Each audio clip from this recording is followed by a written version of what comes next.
أعوذ بالله من الشيطان الرجيم بسم الله الرحمن الرحيم الحمد لله رب العالمين والعاقبة للمتقين الصلاة والسلام على سيد الأنبياء والمرسلين أما بعد فأعوذ بالله من الشيطان الرجيم بسم الله الرحمن الرحيم رب اشرح لي صدري ويسر لي أمري واحلل عقدة من لساني يفقهوا قولي ربي يسر ولا تعسر وتمم بالخير وبك نستعين الصلاۃ والسلام علیک یا سیدی یا رسول اللہ الصلاۃ والسلام علیک یا سیدی یا حبیب اللہ۔ ہم نے 7ویں پارے کی تفسیر کا خلاصہ پڑھا تھا جس میں ہم نے 6 پوائنٹس پڑھے تھے، جس کا میں آج ذکر کرنے کے بعد اپنے آج کے پارے 8ویں پارے کی طرف چلتی ہوں۔ کل ہم نے سورۃ المائدہ کی آخری آیات، آخری رکوع اور سورۃ الانعام کے سورۃ وسط سورت تک پڑھا تھا، جس میں ہم نے اہل کتاب کا طرز عمل، نمبر 2 حلال و حرام اور معاشرتی احکام، نمبر 3 قیامت کا دن، اللہ کی عدالت، نمبر 4 سورۃ الانعام کا آغاز توحید اور نبوت، نمبر 5 حق اور باطل کی پہچان، نمبر 6 نبیوں کی دعوت اور کفار کی ہٹ درمی۔ یعنی ہم نے پڑھا تھا یہودی مسلمانوں کے بڑے دشمن ہیں جبکہ بعض عیسائی اسلام کے قریب ہیں، شراب، جوا، بت پرستی اور فال نکالنا حرام ہے، قیامت کے دن حضرت عیسیٰ علیہ السلام اللہ کے سامنے اپنی برات پیش کریں گے، سورۃ الانعام میں توحید کی دلائل اور شرک کی تردید دی گئی اور قیامت، نبوت اور وحی کی حقیقت کو واضح کیا گیا۔ تو اب ہم 8ویں پارے کی تفسیر کا خلاصہ پڑھیں گے۔ 8ویں پارے میں سورۃ الانعام کی اختتامی آیات، اختتامی رکوع اور سورۃ الاعراف کا ابتدائی حصہ مشتمل ہے۔ سورۃ الانعام کی آیات 165 ہیں جبکہ سورۃ الاعراف کی آیات 206 ہیں۔ 8ویں پارے کا نام وَلَوْ أَنَّنَا ہے اور وہ کس وجہ سے ہے، جس طرح میں نے باقی پاروں کی بتایا کہ ان کا نام کس بیس پر ہے اور کس لیے رکھا گیا، چاہے وہ الف لام میم ہو، سیقول ہو، تو قرآن پاک کا یہ 8ویں پارے کا نام وَلَوْ أَنَّنَا، قرآن مجید کے 8ویں پارے کا نام وَلَوْ أَنَّنَا ہے۔ یہ نام سورۃ الاعراف کی آیت کے الفاظ سے لیا گیا ہے، جس کا ترجمہ یہ ہے کہ اور اگر بستیوں والے ایمان لے آتے اور تقوی اختیار کرتے تو ہم ان پر آسمان اور زمین کی برکتیں کھول دیتے، لیکن اگر انہوں نے جھٹلایا پس ہم نے ان کو ان کے اعمال کی وجہ سے پکڑ لیا۔ ہر پارے کے نام کی ابتدائی آیات کے موجود کسی خاص جملے یا الفاظ سے لیا جاتا ہے اس پارے کا نام، اور وَلَوْ أَنَّنَا بھی اسی اصول پر رکھا گیا، جس کا مطلب یہ ہے وَلَوْ أَنَّنَا اور اگر ہم۔ یہ پارہ سورۃ الانعام کے اختتام اور سورۃ الاعراف کے ابتدائی حصے پر مشتمل ہے۔ اس میں توحید نبوت، قیامت اور سابقہ امتوں کے حالات اور ان کے انجام پر روشنی ڈالی گئی ہے۔ پوائنٹ نمبر 1 ہدایت اور گمراہی کی آیات۔ سورۃ الانعام 111 آیت نمبر سے 165 تک میں کفار کے مطالبات اور اگر ان کے سامنے معجزات آ جائیں تو وہ ایمان لے آئیں گے، لیکن اللہ تعالیٰ نے فرمایا کہ یہ لوگ ہدایت کے قابل نہیں کیونکہ ان کے دل زنگ آلود ہو چکے ہیں۔ پھر انہی آیات میں شرک اور اس کی قباحت بھی بیان کی گئی اور بتایا گیا کہ بتوں کی عبادت بے فائدہ ہے۔ پھر انہی آیات میں اللہ تعالیٰ کی قدرت اور کائنات میں اس کی نشانیاں بیان کی گئیں تاکہ لوگ غور و فکر کریں۔ پھر انہی آیات میں حلال اور حرام کے اصول واضح کیے گئے اور مشرکین کے خود ساختہ حرام کردہ چیزوں کی تردید کی گئی۔ نبی کریم صلی اللہ علیہ وآلہ وسلم کو صبر اور استقامت کی تلقین کی گئی کہ باطل کے سامنے گھبرانے کی ضرورت نہیں، اور مشرکین نے جو خود ساختہ حرام کردہ چیزوں کی تردید کی تھی۔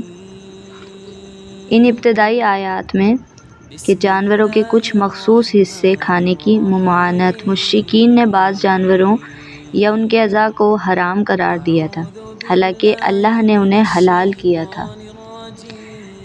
پھر خود ساختہ پابندیاں، مشرکین نے کچھ چوپایوں مخصوص حالات میں ان کو استعمال کرنے یا قربانی کے طور پر پیش کرنے سے منع کر رکھا تھا۔ شرک اور جاہلانہ رسم و رواج، وہ اللہ کے حکم کے بغیر اپنی مرضی سے چیزوں کو حرام و حلال کرنے کا حق رکھتے تھے، جس کی اللہ نے تردید کی ان آیات میں۔ پھر اس کے بعد جو اللہ تعالیٰ نے نبی کریم صلی اللہ علیہ وآلہ وسلم کو صبر و استقامت کی تلقین کی، تو خاص طور پر جب کفار رسول اللہ صلی اللہ علیہ وآلہ وسلم کو جھٹلا رہے تھے اور مخالفت کر رہے تھے، اس زمن میں پھر اللہ تعالیٰ نے نبی کریم صلی اللہ علیہ وآلہ وسلم کو صبر اور استقامت کی تلقین کی۔ حق اور باطل کی کشمکش ہمیشہ رہی ہے، لہٰذا صبر سے کام لیں۔ رسول اللہ صلی اللہ علیہ وآلہ وسلم کو بھی پہلے جھٹلایا گیا مگر وہ ثابت قدم رہے۔ آپ کی مدد اور فیصلہ، اللہ کی مدد اور فیصلہ آخری ہوتا ہے، لہٰذا صبر کریں اور اپنا مشن جاری رکھیں۔ یہ پیغام نبی کریم صلی اللہ علیہ وآلہ وسلم اور ان کی پیروی کرنے والے مسلمانوں کو صبر اور ثابت قدمی کا درس دیتا ہے کہ مشکلات آئیں گی مگر کامیابی بالآخر حق کی ہوگی۔ پوائنٹ نمبر 2، سورۃ الاعراف کا آغاز۔ حضرت آدم علیہ السلام کا واقعہ آیت نمبر 1 سے 30 تک میں سورۃ الاعراف کا آغاز کیا گیا، جس میں قرآن کی عظمت کو بیان کرتے ہوئے انسانوں کو نصیحت کی گئی۔ انہی آیات میں حضرت آدم علیہ السلام اور ابلیس کا واقعہ ذکر کیا گیا۔ جس طرح میں نے پہلے بھی بتایا تھا، قرآن پاک مکمل ہونے کے بعد ہم تمام واقعات پڑھیں گے، تو انشاءاللہ یہ بھی پڑھیں گے، جس میں بتایا گیا کہ شیطان کس طرح انسان کا کھلا دشمن ہے۔ جنت میں شیطان کے بہکاوے سے حضرت آدم علیہ السلام اور حضرت حوا علیہ السلام کا ممنوع درخت کا پھل کھانے کا واقعہ، یہ بھی ہم انشاءاللہ بعد میں پڑھیں گے، اور پھر زمین پر اتارے جانے کا ذکر بھی انہی آیات میں موجود ہے۔ لباس کی نعمت کا ذکر کیا گیا، بتایا گیا کہ شیطان انسان کو بے حیائی کی طرف مائل کرتا ہے، توحید کی دعوت دی گئی اور شرک کی مذمت کی گئی، وہ بھی انہی آیات میں شامل ہے، انہی آیات پر مشتمل ہے۔ پوائنٹ نمبر 3، سابقہ امتوں کے انجام۔ آیت نمبر 31 سے 87 تک مختلف امتوں کی نافرمانی اور ان پر نازل ہونے والے عذاب کا ذکر ہے۔ اس طرح حضرت نوح علیہ السلام کی قوم کو طوفان کے ذریعے ہلاک کر دیا گیا کیونکہ وہ سرکشی سے باز نہ آئی۔ حضرت ہود علیہ السلام کی قوم عاد کو تن و تیز آندھی کے ذریعے تباہ کر دیا گیا کیونکہ وہ اللہ کی نافرمانی پر ڈٹے رہے۔ حضرت صالح علیہ السلام کی قوم نے اللہ کی نشانی یعنی اونٹنی کو قتل کر دیا، جس کے نتیجے میں ان پر سخت عذاب آیا۔ حضرت لوط علیہ السلام کی قوم کی بدکاری اور بے حیائی کی وجہ سے اللہ نے انہیں ہلاک کر دیا۔ حضرت شعیب علیہ السلام کی قوم ناپ تول میں کمی اور دھوکہ دہی کی وجہ سے اللہ نے انہیں عذاب میں گرفتار کر لیا۔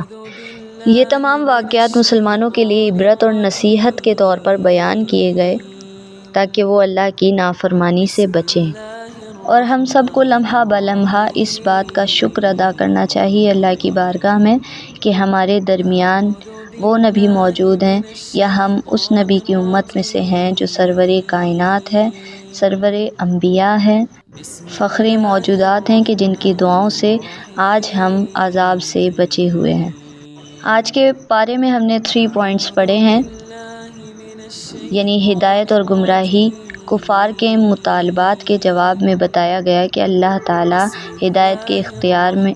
آج ہم نے پڑھا ہدایت اور گمراہی۔ کفار کے مطالبات کے جواب میں بتایا گیا کہ ہدایت اللہ کے اختیار میں ہے، معجزات بھی ان کے دلوں کی سختی نہیں بدل سکتی۔ شیطان کی سازشیں۔ حضرت آدم علیہ السلام اور ابلیس کے واقعے سے واضح کیا گیا کہ شیطان ہمیشہ انسان کو بہکانے کی کوشش کرتا ہے، اسی لیے اللہ کے احکامات پر عمل ضروری ہے۔ سابقہ امتوں کے واقعات، نافرمان قوموں کا انجام بیان کیا گیا تاکہ مسلمان ان کی غلطیوں سے سبق سیکھے اور اللہ کے راستے پر چلے۔ لیکن افسوس، آج ہم نے وہ کتاب ہی اٹھا کر رکھ دی ہے کہ جس میں نافرمان قوموں کا انجام بتایا گیا، نافرمان قوموں کا عذاب بتایا گیا۔